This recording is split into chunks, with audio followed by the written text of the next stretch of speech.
Good evening. Welcome to today's webinar, How to Create a Winning Pitch Deck, being presented by Chris Banakis and sponsored by SCORE North Cook and Lake Counties chapter. I'm Al Blitz, a SCORE mentor, and I'll be serving as our moderator this evening. Please feel free to submit your questions using the Q&A function anytime during the webinar. We welcome all of your questions and we'll address them at the end of the presentation, which lasts about 50 minutes.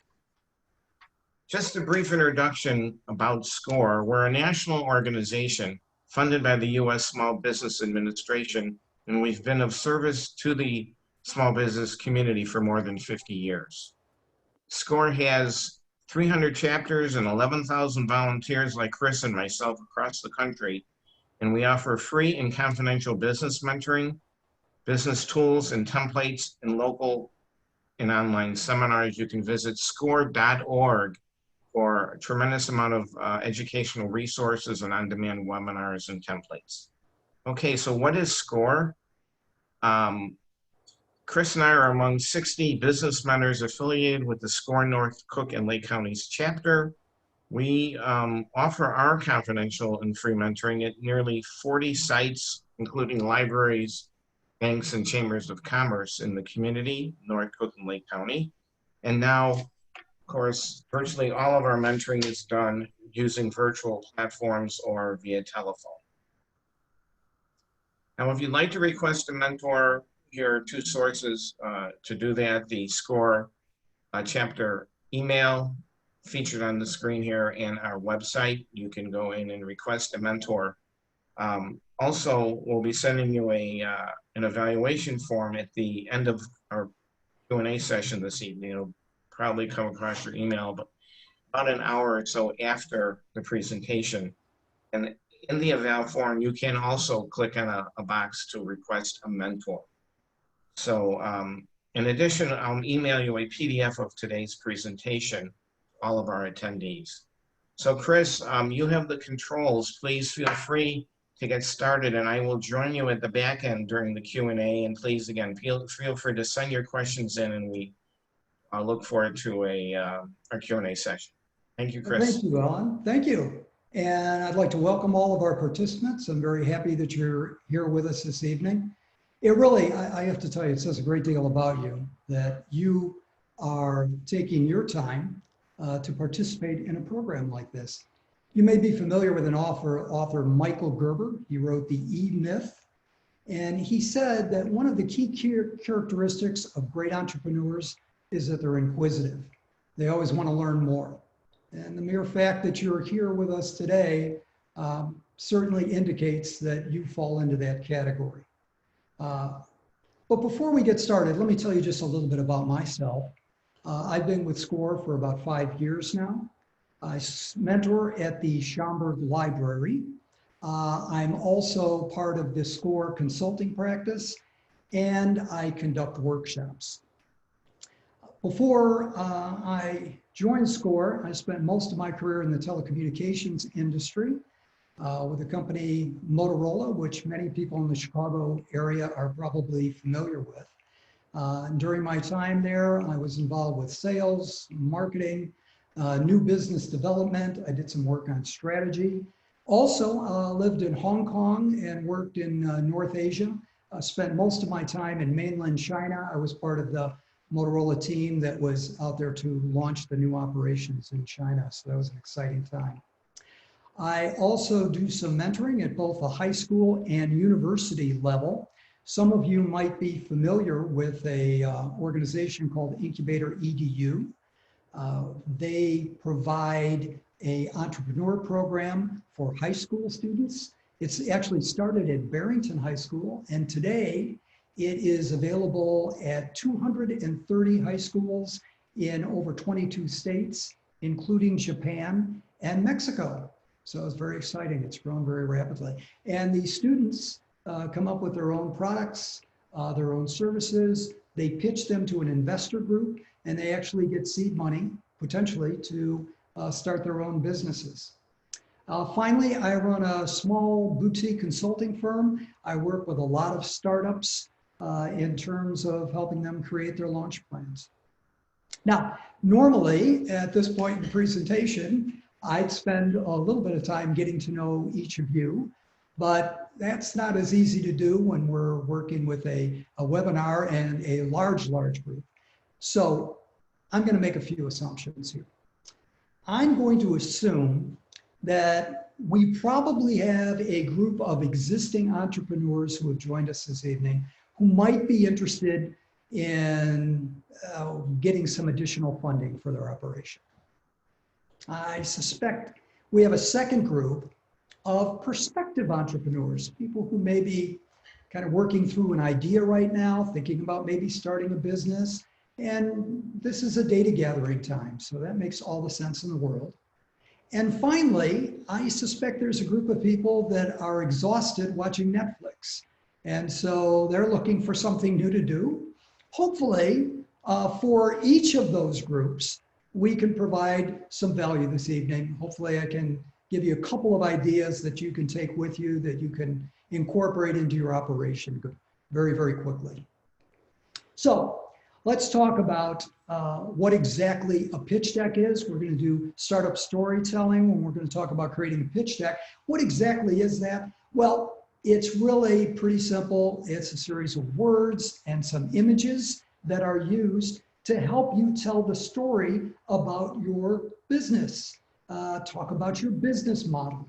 And it allows you, really, it forces you to put together the component pieces of your business, and then gives you the skill of actually going out there and articulating them in the marketplace. So it's a wonderful, wonderful tool to use, and we'll be talking about the elements of that in just a few minutes.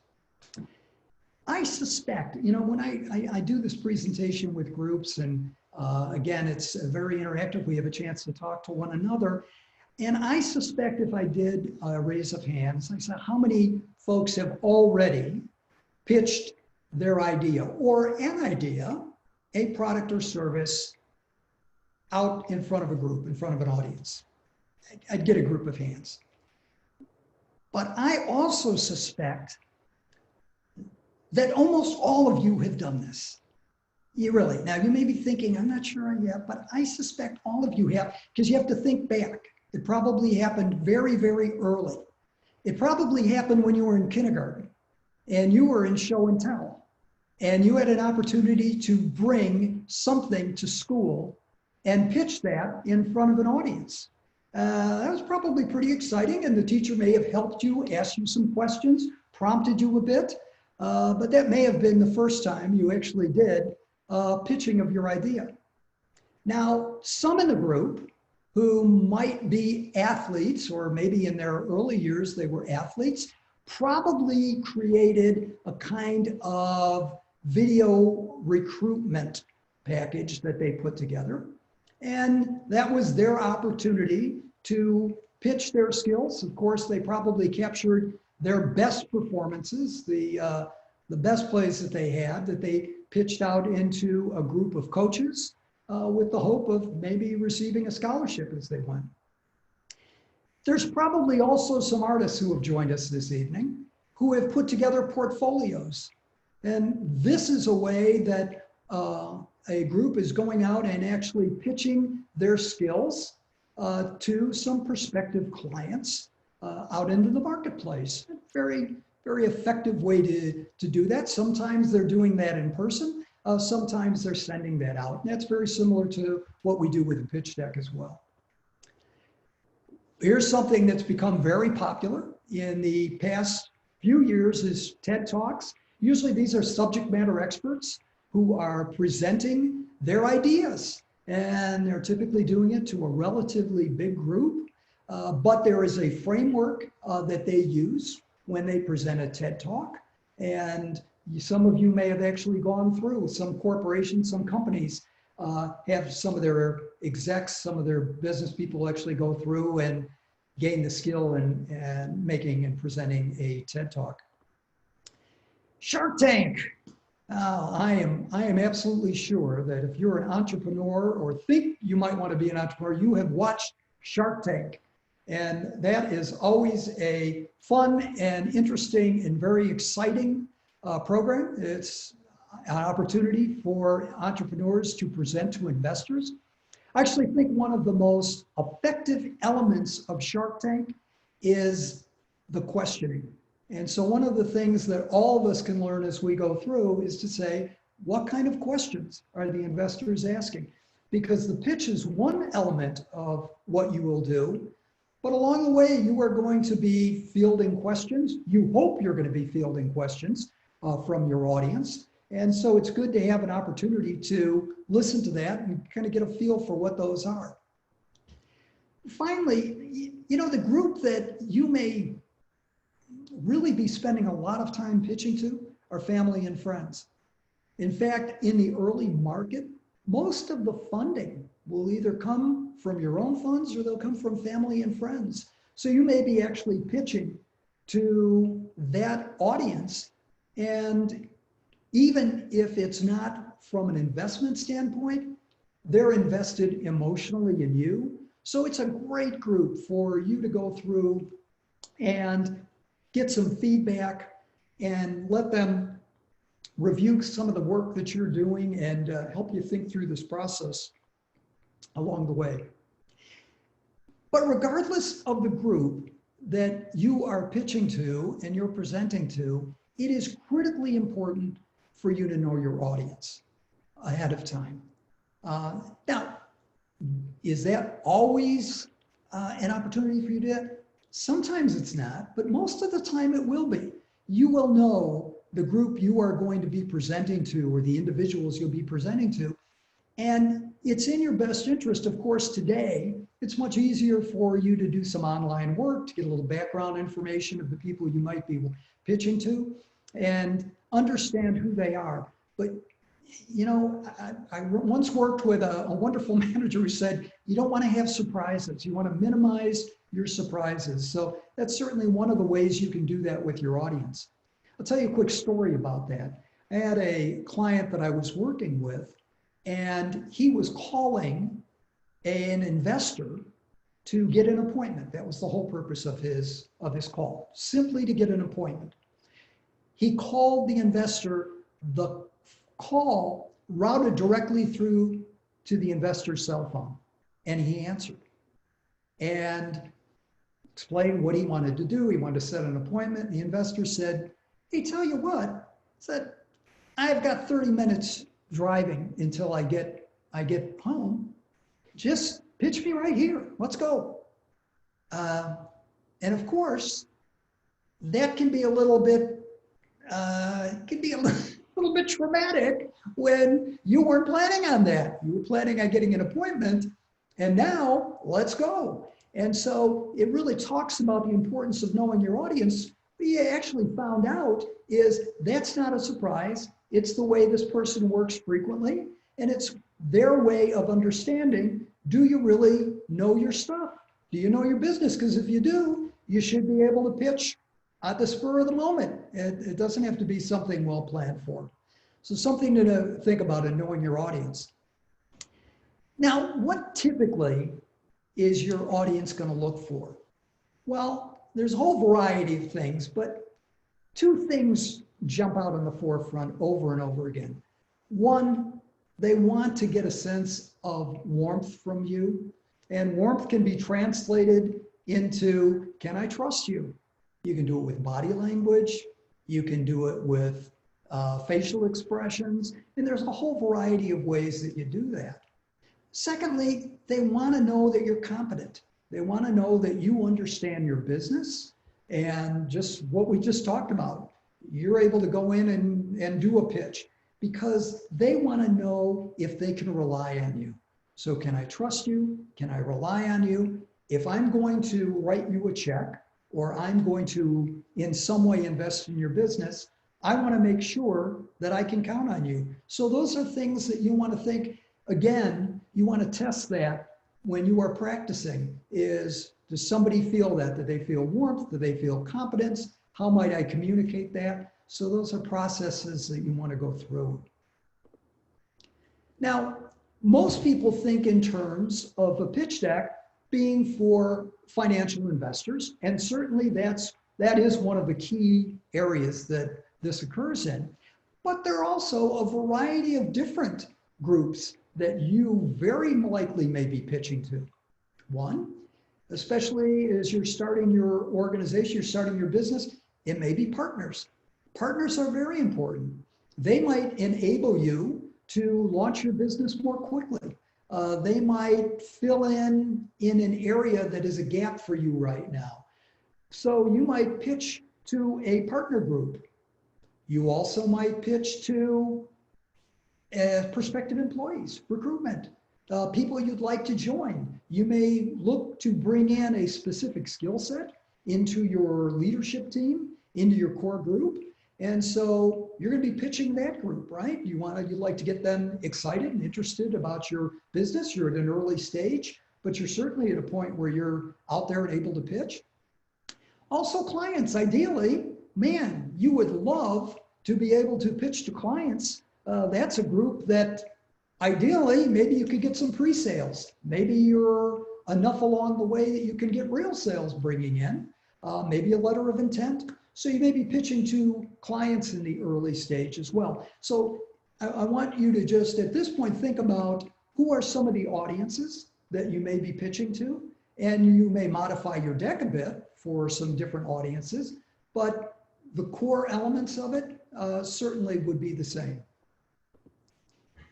So there's three things you hope to accomplish anytime you are putting a deck like this together. One, you like your audience to understand a little bit more about you. Two, you'd like them to care. You'd like them to care about you. You'd like them to care about your business that you're sharing with them. And finally, you'd like them to take action. You want them to do something. So let's think back on some of the areas that we talked about. A recruiting video. So what do you hope with that? Well, you hope they're going to understand a little bit about your skills and your capabilities. You'd like them to care about you and really connect with you. And you'd like them to take action. Maybe the way they would do that is offer a scholarship. That's certainly a way to do it. If you were sharing your portfolio, same thing. You want them to understand about your skills and your capabilities and things you've done in the past. You'd like them to care and connect with you. And then maybe you'd like them to hire you as a contractor with their business. So if any of these three areas, if you miss on these, it's difficult. So you want to make sure, again, as you're testing, you're going to do a lot of testing with this. As you're testing with family and friends, as you're going through and reviewing this, maybe with your part of your advisory team, and we'll talk about that. You'll want to make sure that you're capturing these elements as you're going through. Some of you might be familiar with Simon Sinek. He has done a lot of programs on YouTube. If you have not seen him, I recommend. He's got some fairly short videos. The one that I really enjoy is the one on the golden circle. And what he talks about with the golden circle is that the most successful companies, they operate from the inside out, not from the outside in. So the outside in is they tell you what they do, they tell you how they do it. But the companies that are really, really effective do it from the inside out. They start with their why. And the why is very important because people don't buy what you do, they buy why you do it. And I always challenge folks that I'm talking to or working with to think very carefully and think about the why. What is the why? Why do I do this? And it's not to make money. I mean, that may be the outcome that happens, but that's not going to create emotion as you're going through. And so you want to think about how you could go about doing that. Now, many of the best pitch decks go through start with some type of a story. They do. Many years ago, I talked to you about Incubator EDU.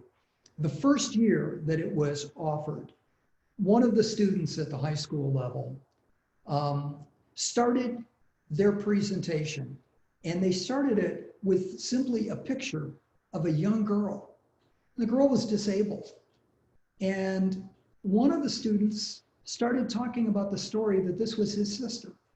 he had come up, and the group had come up with an idea of doing a tracking device for school buses, very similar to what Uber is today.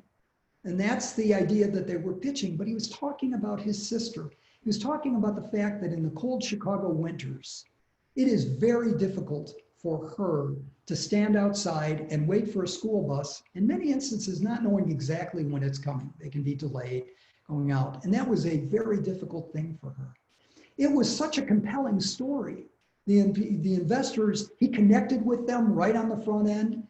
He engaged with them. He shared something personal about himself. So what I always emphasize is, what is the thing about you that you can share with your audience? It may be that this is something that was actually started by your grandparents. It may be that, it may be that you were inspired by somebody that you grew up with or that you worked with. Now, there's a number of ways that you can organize this. There are things like origin stories that we talk about. Those are really effective for people who are doing not-for-profit. They really want to talk about the social benefit. They are really pitching to an audience that has a desire for meaning in what you do. And so that may be a story that you're looking at. One that's used frequently is a customer story. That's a wonderful way, if you've already had customers that you've worked with, that you're able to present a product or service and you're able to talk about some kind of dramatic transformation that happened with one of your customers that occurred with. It's a great way to kick off your presentation and, again, engage your audience. There's an industry story, and that's one, if you've got a disruptive product or service, something that's really unique in an industry, it's a wonderful way for you to go and talk about this idea and talk about how that came up.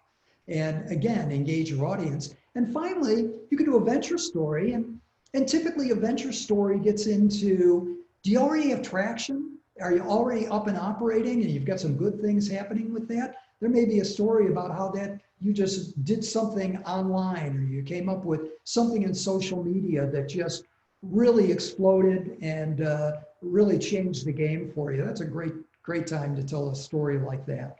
Now, the most important thing is you want to make sure that it's truthful, impactful, and it allows you to set the stage for what comes next. So you want it to help you transition into your actual deck. So a pitch deck really, in some instances, is your startup. It really provides you with some of the building blocks that you're going to go through and put together. Think of it in terms of, it's a little bit like the panels of a comic strip, right? Kind of progresses along, tells the story about your venture, about your operation, hits some of the critical elements of it. It's an outline. It's a framework for you to put together. Tonight, we're going to talk about the 10 slides that are the most widely used, typically with most of the programs that are done. Are there different ones? Absolutely, and we'll talk about that a little later in the program. But these are the 10 that many companies use as they go through.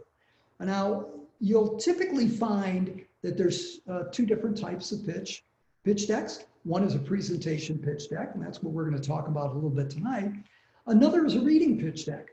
You may find, especially with investors who are really busy, who are traveling all the time, it may not make sense that you actually can do either a live meeting or some type of a video conference with them.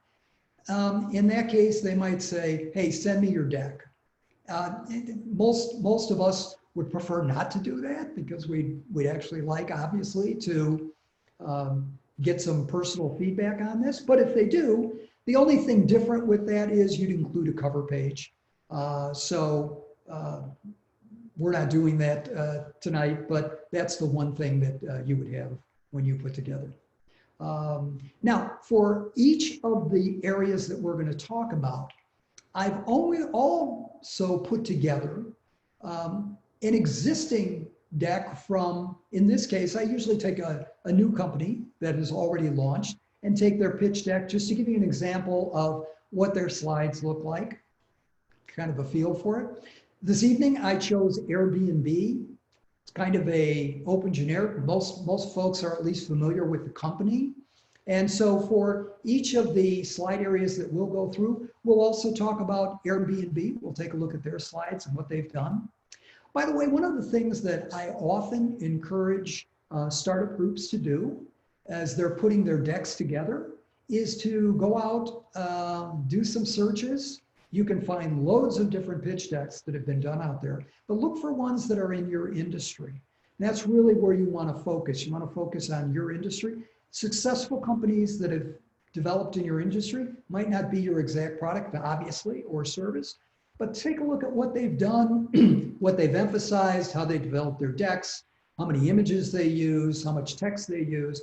It just gives you a great feel for that. And again, there's lots of information it's out there, so it's very, very easy to find some different pitch decks. Let's start with overview. Well, overview is typically your elevator speech. It is your 45, 50-second type speech that describes your problem, how you see it in the world, how you're going to solve it. You really want to capture your audience's attention here. You want to have it memorable, you want to have it succinct, and it really is an opportunity for you to kind of capture the interest of your your audience really, really quickly, early on. By the way, this is also the time, as I mentioned before, maybe this is where you want to tell your story, especially if it's the type of thing that kind of creates a little emotion, tells them a little bit about you, allows you to kind of demonstrate your warmth and your competence as you go through. So something to think about, you might want to do it during the overview. So this is what Airbnb did. Very basic. Now keep in mind, when this was done, investors really didn't know what this was all about. So what did Airbnb, they put this up as their welcome, and then they used a little tagline, book rooms with locals rather than hotels. Kind of interesting. So if you were an investor, you just read that, there's one reaction is, tell me more. And so this is a really wonderful, very crisp, very clean way for you to set the stage with welcoming your audience. The opportunity. The opportunity slide is your chance to talk about this market kind of at the 40,000 foot view. You want to get your investors interested and exciting. One of the things that I always emphasize when I'm working with groups is this has got to be a big opportunity, right? If you're going to get investors excited, it has to be something that has some pretty good market potential. And so you want to be able to present it here. It's also important when you are especially working with investors, they've got people pitching to them all the time.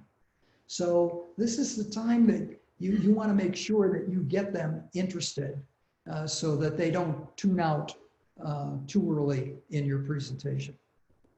Now, what did Airbnb do? They talked about the number, and this is, even every time I see this, I'm always stunned that there are 660,000 people who were couch surfing at that time.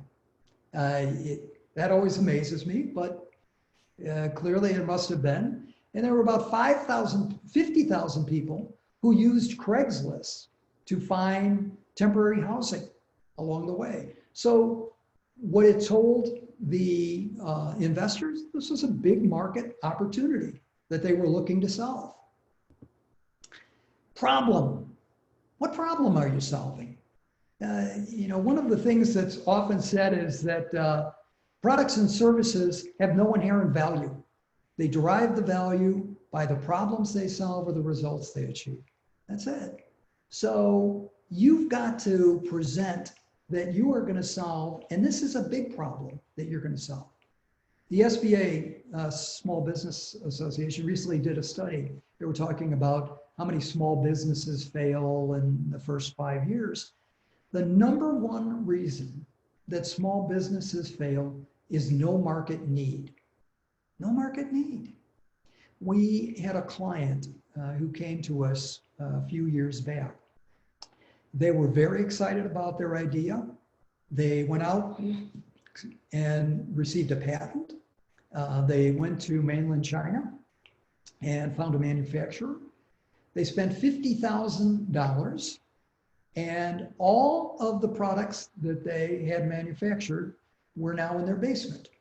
And turns out it wasn't solving a problem that was a big problem for anyone. But to the person developing the idea, it feels very big.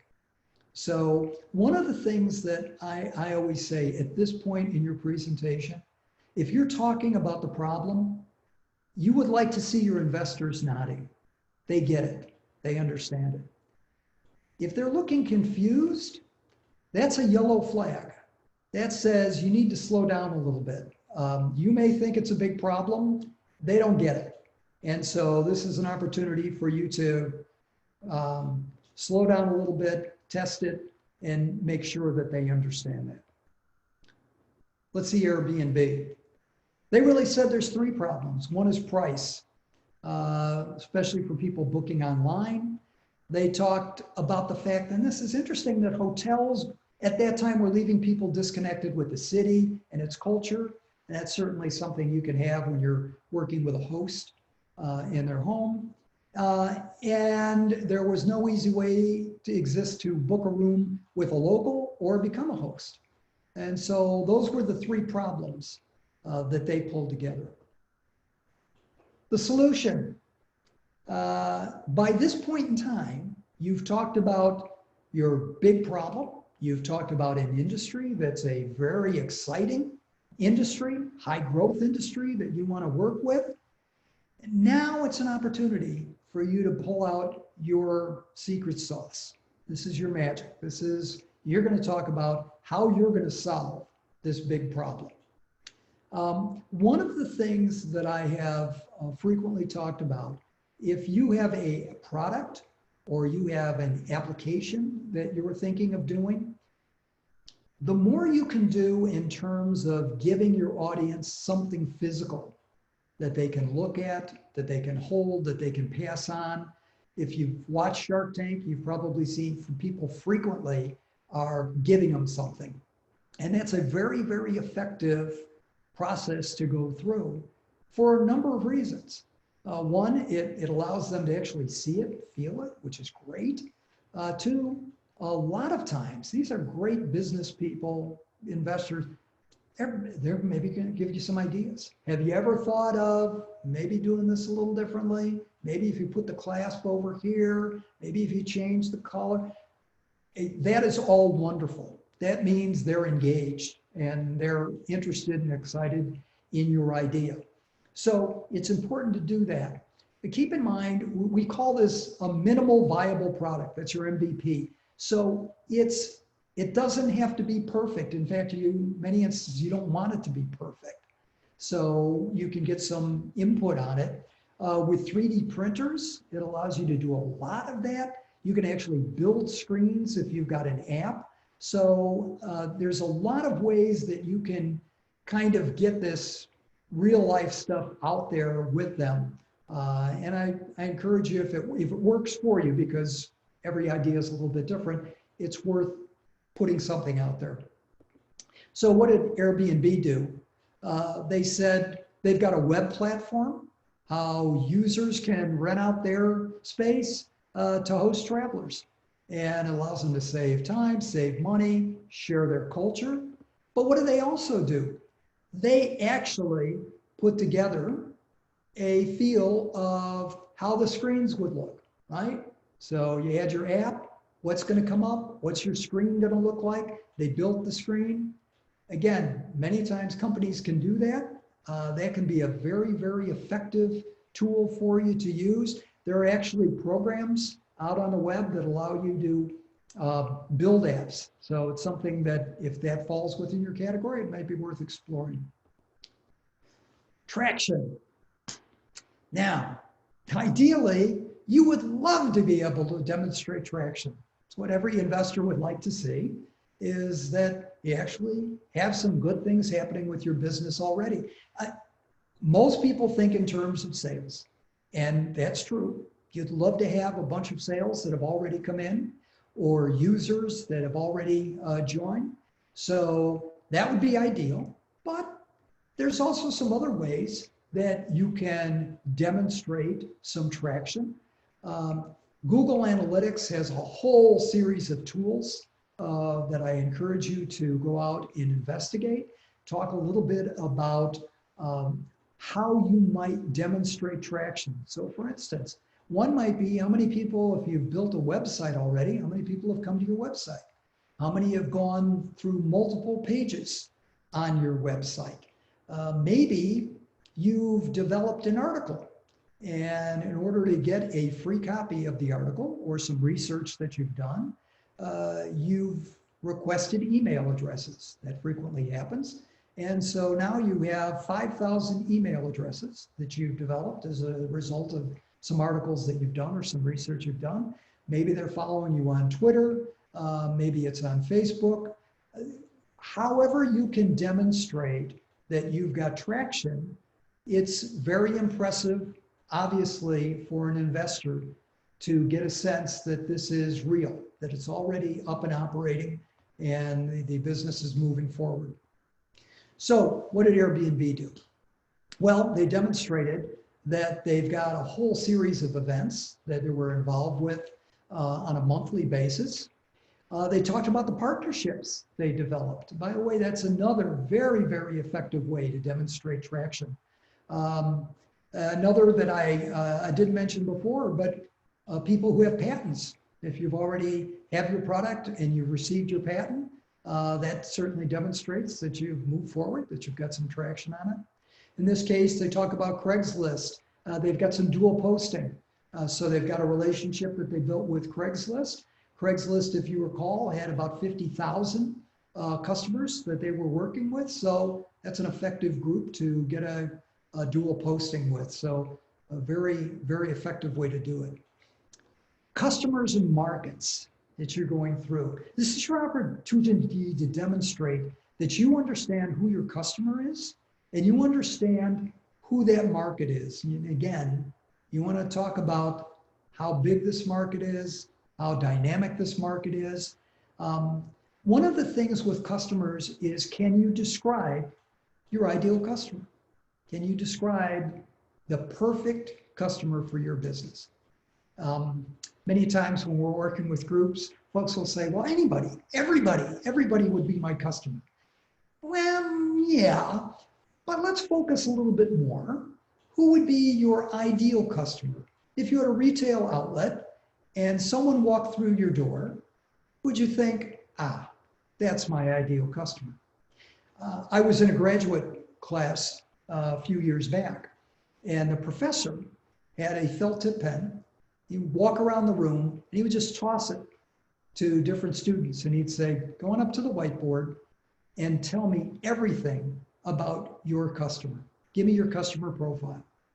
And there was a whole series of bits of information, very impressive to see how much that the students really understood about their ideal customer. And this was very interactive. Other students would ask questions. The professor would ask questions going through. One of the things, for instance, is what kind of reference tools do they use? Of course, the importance of that is how do they find out about new products or services? Most new startups have a pretty limited budget that you're working with. So you've got to be fairly selective in terms of what tools you use to advertise, to get your word out. So ideally, you'd like to know, how do they find out about new products and services? Because I can only do so many things. That's where I want to spend my money, where I get a good return on investment. What did Airbnb do? They really talked about the market size that they did. The 2 billion trips were booked worldwide. that online it was 460 million. And what they were targeting was to get 15% of this. So 84 million is what they were targeting that they were going to go after. So again, this is great. This might be a time in a presentation that an investment group, especially as you start getting into the numbers, they very well might want to tap into this a bit. How did you come up with 15%? Why do you think that's a realistic number? Some of it, it's not that there's necessarily a right or wrong, but they're interested in seeing how you think. Would you just pull a number out of the air? Or there was a very methodical process that you went through that you came up to it? So that can be something that helps them say, hey, this is a group I want to work with. Or maybe I've, again, yellow flag. It might be a concern on it. Competition. Now, I would tell you, every venture I've worked with, everyone I've seen has competition. Everyone. And I know many times we think, no, I have no one. No one else does this. No one else has this idea. Sometimes I'm almost convinced that we don't look real hard because we don't want to find anyone. But it's not a bad thing. It's okay that someone else does it. What you want to think about is, okay, so what's going to make me unique? What's my UVP? What's my unique value proposition that I'm going to bring to the market? And it's a wonderful time for you to research them. You can find out a load of information about your business. How do they price their product? What kind of revenue streams do they use? Who are they advertising to? What kind of things do they do for their ads? How big are they? How quickly did they grow? So, understanding your competition is a very smart thing. It shouldn't be something you shy away from. It should be something you really embrace. So let's look at Airbnb. They certainly did that. I love this. They actually put together a little matrix of offline and online transactions, affordable, expensive, and they actually plotted who they felt their competitors were. And they then went on to say, and what are our competitive advantages? So, okay, these are the competitors who are out there, and here's what we feel are our competitive advantage. Again, this is a time where you hope you've engaged with your investment group and they're asking you some questions. Have you thought about this company? I'm interested. You didn't put that company down. Do you not see them as your competitor? How come? Again, it's not a challenge, just I'm trying to understand. I'd like to see how you think about this. In many instances with our investment groups, we'll actually find that people will go through the process to come up with a new competitor that they didn't know about. And that's actually very effective. Okay, I'm going to go research them. That's good. That's a good thing to know. Your business model. How are you going to make money? Where is it going to come from? What's your revenue stream? It's important for you to be able to demonstrate that you're financially literate, that you get it and that you understand it. One of the things we frequently have conversations with, and I've done it with a lot of folks who are new startup CEOs, they say, I'm not good with numbers. That's not my thing. Well, I will tell you, it's got to be somewhat of your thing. If you're working with investors, they want to know if you're heading the business, that you understand some of the basics, your business model, how you're going to make money, your basics. Now, if you're taking a deep dive, if you're going into a number of more extensive, so you might have your finance person who's on board, who's going to jump in and kind of handle those questions.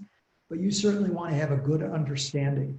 You want to be able to talk about your costs. Do they make sense? If I'm going to lend money to you, if I'm going to invest in your business, I want to make sure that you understand your costs and you do a good job of controlling those. So it's important to take some time. Typically, in many good presentations, this is where a fair amount of time is spent. So you're not just going through all of your slides.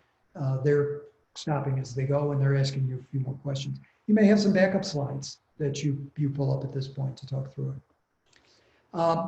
Airbnb, they had a pretty simple business model.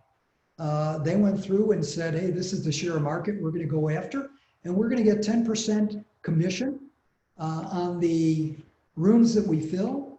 We think the average stay is 3 nights. The average cost per night is $80. That translates into their 25, and over a series of years, that's going to project into 2.1 billion.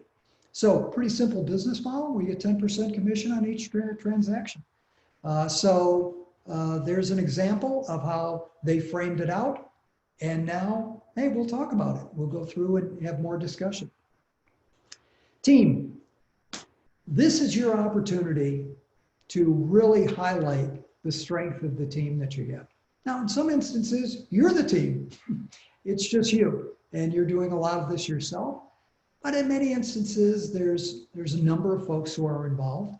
I know many of the new startups now have usually kind of the CEO, some kind of their head technology person. They might have a CFO, somebody who's on finance. They might have somebody who's handling their sales and marketing. There's usually a team. You want to be able to emphasize the skill of your team, the background of your team, why they add value, the functional area that you're going to be involved with, and that they've really got some wonderful skills in that area. One of the things that can be very interesting to an investment group is if, as the CEO, you've already bought and sold a number of companies. And so you've had some successful processes that you've gone through. It says a lot about you. A number of the big venture capital firms, they typically will work with the same people over and over again, start another company. They've got a lot of confidence in them. They know they've done it before. They're good at what they do. They understand their business. So I would say, think about how you want to emphasize who your team is and what they do. Sometimes folks get into the idea of we're going to put goofy pictures up and just a name. Again, keep in mind, you're pitching to an investment group. This is a professional group. You can have fun with it, but make sure that behind the picture and the name is some competency, some skill set that gives them confidence that you know what you're doing. And here's what they want to know. Can this group execute on the plan that you've got out? Do they have the capability to execute on this plan and to fulfill the mission of this business? So you want to give them a lot of confidence at this point. So what did Airbnb do? Hey, they gave 3 people, business development, a developer, a person who does PR and user interface. They talked about their background, where they went to school, some of the work they had done. Their developer had created Facebook apps. So obviously, quite a good background, graduate of computer science at Harvard. So they had a lot they could be proud of. And so they touted out. They didn't go overboard. This is not where you're putting your full bio, but you're giving enough key information that people can be interested in your team and kind of be excited about this. Finally, how are you going to use the money? So someone's going to give you an investment. They want to understand how you're going to use the money. What are you going to use it for? Over what period of time? How are you going to track it? How are you going to report your progress as you go through? So I had a client that I worked with, and the investment group wanted monthly in-person meetings with the entire senior leadership team to go through. An investment group wants to be able to make a determination very early on, is this going well or not? So in the same way that a person can interview really well, right? All of us may have had people employees that we interviewed, did a great interview, for whatever reason, didn't work out going forward. It's no different with this. You can have folks that do a great job at pitching the business, get you excited about it. After the fact, it's not quite working out. Some of you may have watched a program called The Prophet with Marcus Lemonis, and sometimes he goes back a year or 2 years later and gives you a sense of what happened with that particular investment. Sometimes they've gone really well and very successfully, but he's also not shy about saying, hey, this one crashed. Thought it was going to be great, but things started happening with the business. Same thing with this. An investor wants to know how you're going to use the funds, but they want to be able to track and make sure that there's a good program in place to do that, because if they need to stop the funding or pull the plug, they'd rather do it earlier than later. So how did Airbnb do it? Well, they were asking, they said for 12 months, they wanted to reach 80,000 transactions. They wanted a $500,000 investment, and they projected out how many trips they were going to capture, and that at the end of that 12 months, they were going to have $12 million in revenue. That's a pretty good return on investment. I suspect the investors that went involved in this probably had monthly meetings to make sure that that whole 2 million wasn't projected to come in the 12th month.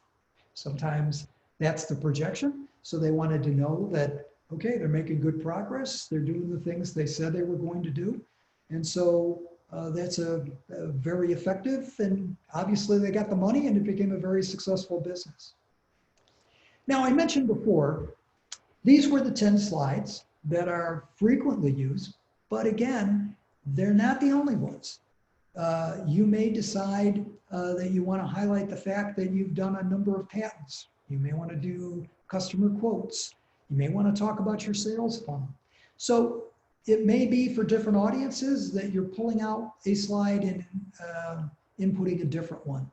There's not a perfect formula on this. You've got to really get a sense for who you're pitching to and what you want to say. What I will tell you in terms of the number of slides is you want to be very careful here. Sometimes, especially with highly technical products and services, sometimes folks get caught up with having a massive slide deck. And I would tell you, you're going to have a hard time with that because you're going to lose your audience pretty quickly. You've got to get it very succinct. You've got to synthesize it down to try it with these 10. Really force yourself to see if you can tell your story in these 10 slides. Name that tune. How many notes can you do that in? It's that idea, right? How many slides does it tell you to tell your story? If it's a great story, you can tell it fairly simply. The other thing I would tell you at this point is even with extra slides, you want to be comfortable that you don't have to necessarily go back and retrieve a slide, something extra. You can speak to it. So we can get you that information, or let me tell you a little bit about what we've done. We've actually done 15 patents. This is the 15th that we're sharing with you here, but this is one we do. We could show you all the patents that we've done. A lot of times they'll say, no, that's fine. Just wanted to get a sense for what that was like. One of the things I like to include in any presentation that I go through is kind of this resources that I use. One of the big resources I've used for this presentation, and for those of you who are really interested in this idea, is right in the center called Get Backed. It is a publication that was put out by the Harvard Business Review publication. It is a super book. It gives you far more detail than we went into today. But the other thing that it gets into is funding sources. So it talks a lot about the different types of funding sources, kind of pros and cons of each of those. So I would encourage you, this is going to be your business. This can be a book that it's an easy read. It's one that I think will resonate with you. Another thing I've included are some websites that you can track into. SteveBlank.com is a wonderful, wonderful website, and it's something for you to think about. All free stuff. He's got videos, he's got presentations, he's got a lot of background. In fact, he even has a whole training program that's free that you can sign up for. So kind of go ahead and do that. I've done something on business model generation, which is business model canvas. It's something we use a lot with startups, a lot more than just a business plan is a one-page business model canvas. I do another workshop that just focuses on that. We talk about value proposition. If you're struggling a little bit with what makes it your unique value prop, that might be something that you want to research a little bit. So these are just a number of resource guides for you to think about. So let's summarize as we go through. Now, these are 10 slides. By themselves, they're just paper, it's images, it's text. You bring it to life. Your energy, your enthusiasm, your knowledge about your business, that's what brings this to life. The only way that happens is through practice. And I encourage you to put your deck together, to work on it, and to start practicing in the marketplace, to start practicing with family and friends, and to go through. The other thing I always put a summary in is because at the end of your presentation, you want to summarize. Is there 2 or 3 things you'd like everybody to remember? Is there one idea that you'd like to share with them at the end? It's a wonderful opportunity for you to do that. But really, it's around feedback. So, Alan, speaking of feedback, do we have any questions that we can go through? Very nice, Chris. Thank you. Answer. And we do have questions, and please keep asking questions. Let me get started. If you're creating a pitch deck to share with potential clients, how do these 10 parts that you described change if you are pitching to investors? Well, I think this is really a good deck, which is why I shared it with you, with most investment groups. And you'll find most of them want to see some or all of the slides that we shared with you today. One of the things you could do, however, when we talked about research, a group, is if you've got, we talked about your team and how you highlight your team. A great thing that you can have for your business, especially a new startup, is an advisory panel, an advisory team, a committee, a board of companies, business executives that will help you, that tap into it. And those are folks that they might know the investment group that you're working with, and you can ask them, what do you think I should cover? What do they typically want to spend time on? And so the more you can customize it to a particular group, the more effective it is. Okay, this next question kind of ties to the previous question. When you said that you can pitch to a partner group, could you further explain? I need to find partners to join me in my business idea, and what's the strategy behind finding them? Well, the first thing that you typically want to do when you're looking for a partner group is to say, it's really the way a consultant would go through. They'd look at your operation or your business or your product, and they'd say, where are your gaps? What have you got and what do you need? And so you're looking for where those gaps might be, and that's the partner group that you want to go after. Now, one partner area that a lot of startups look at, because they don't have a lot of customers in the early market, is there a partner I could connect with from a sales marketing standpoint? That might be a distributor, it might be a dealer that already has a group of customers in a market space that's very complementary to what you're offering. So you want to look at that, you want to get a sense for where that might be. And again, think about if you've got an advisory group, who might they recommend? Could they broker a meeting between you and a partner group that you could get in? Another thing I just say about that, Alan, is you've got to ask yourself, do I have a whole product? Do I have a whole product or a whole solution? Sometimes you only have a component piece of it. And in order to offer the marketplace a whole product, you need to tap into some partner groups to do that. And so you want to think about who they might be. Right. Okay. This was great for a pitch deck, but what about the elevator pitch? It doesn't include a PowerPoint. It needs to be made in 2 to 5 minutes orally when you catch the right person. And that may be another presentation, which we actually do have on creating your elevator pitch, but Chris, I'll let I you was kind actually of, going to say that, Alan. We okay, have a yeah, wonderful, John Hanson, one of the SCORE mentors, yeah, actually does a presentation on elevator pitches.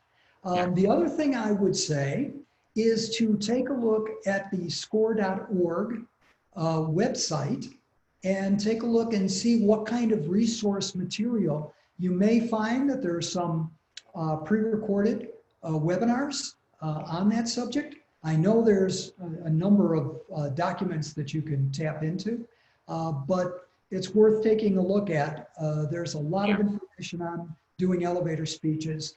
And as Alan said, that could take up another session for us. Yeah, and we do have a presentation, but Chris is right, score.org, there are on-demand webinars featuring some really good presentations on creating your elevator pitch. Okay, another question. You spoke about knowing your audience that you are pitching. Can you give more specifics in this area on researching this in advance? Right. So one, of course, is to do kind of get into your search engine, take a look and see about the background of the individuals, what they've been involved with, maybe what kind of companies they've worked with in the past.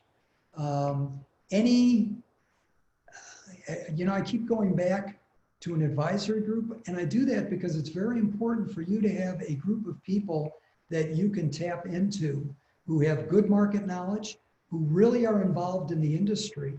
Another area for you to consider is accelerators. In many industries, there are accelerator groups that are up and operating. I know in the city of Chicago, there are a number of, there's an accelerator group for food services, an accelerator group for a number of different industries. Find out who they are, check them out. Some are better than others. But by being involved with an accelerator group, it's an opportunity. When we talked about meeting partners, sometimes you can connect with partners there, other people doing similar areas that complement what you do. You can get involved with people who have pitched in front of an investment group who can give you some feedback and help you with that. So those are really very effective ways for you to go ahead and gather some data ahead of time before you actually pitch it. Right. Okay, we had a request to show the competition matrix for Airbnb. I believe that was slide 36. And we will send a PDF out to all the attendees this evening of the presentation. And so you can have that as a reference, but there, if that's the slide you were looking for, if not, you'll have the slide deck. Yeah, is it up? Is it up now? I think I just yes, it is. Yeah, okay. Thank you. There you go. Okay, first of all, we're gonna go past the top of the hour because we've got some really great questions. So please feel free to stay with us. I liked your Airbnb example, but what happens for a much more technical product, such as a new biotech drug or a diagnostic? What I would say is either through an accelerator or I'd investigate that online. I am willing to bet that you may be able to find something in that category group that can at least give you a feel for what you're doing. So it's going to take a little bit of research. Sometimes some areas, as you described, might take a little bit more work than others, but within kind of searching on your own, talking to some other knowledgeable people in the industry, I'm willing to bet you can find some examples that at least can help you get started. Okay. Any advice on pitching for-profit social enterprises to investors or potential? For-profit. I'm wondering if that was intending to be not-for-profit. Oh well, okay. Well, social enterprise, so it can be profit or not-for-profit. It's a social enterprise. That's the key. Right. this is, this is, For-profit. Yeah. yeah, Thank this you. is kind of social issues. Um, Again, those are people that are looking for meaning. It can be something very, very effective. This is also a particularly challenging time, given what's happening in the world right now. It's going to be a little bit more challenging time for companies who are looking to move into that space. Again, with that, I would say look for an accelerator that might have some experience in that area, and look for people within that accelerator group that might be able to give you some guidance or direction on that. Okay. Do you need to do a business plan before you even construct your pitch deck? How far do you need to take a business plan along the path? Yeah, so it's interesting, LB. First of all, not everybody demands a business plan. Banks certainly do. It depends on the group that you are looking from an investment standpoint. I frequently will encourage groups to put pitch decks together because I think in many instances they create a foundation. If and when you go forward with a business plan, they're a great foundational piece for that, because basically you've got your outline pulled together. All you're going to do is expand a bit on that with your business plan. Many of the component pieces of a good business plan are part of a pitch deck. And that's why we say it's kind of an early version of that. I would also tell you that I've met and worked with lots of entrepreneurs who have been very successful for many years and have never done a business plan, quite honestly. I would say the pitch deck is a great way to start. Put your slides together, and sometimes with doing traditional business plans, people's eyes glaze over. A business model canvas is another thing to think about, because it can very nicely incorporate and work into this same concept. Okay. I think we've covered a lot of ground this evening, and really great questions. And I'm looking through the Q&A, and I think we've covered it. Chris, thank you so much. This is a lot of ground to cover, but I think you've really prompted a lot of thinking, really good thinking, and a tremendous resource for the folks who joined us tonight. And again, you will see the PDF, and you'll get an evaluation form this evening, or which hopefully you can check your email in the morning and let us know what you think of this evening's presentation. And if you do want to mentor with SCORE, just check the box on the response on the eval form. Okay, I guess that pretty much covers it. Chris, again, thank you so much. SCORE appreciates the opportunity to share this information with you and for your support of SCORE, and we look forward to providing additional resources as you need them in your business development. Thank you very much. Okay, great. Have a good evening, everybody. Chris, thanks again.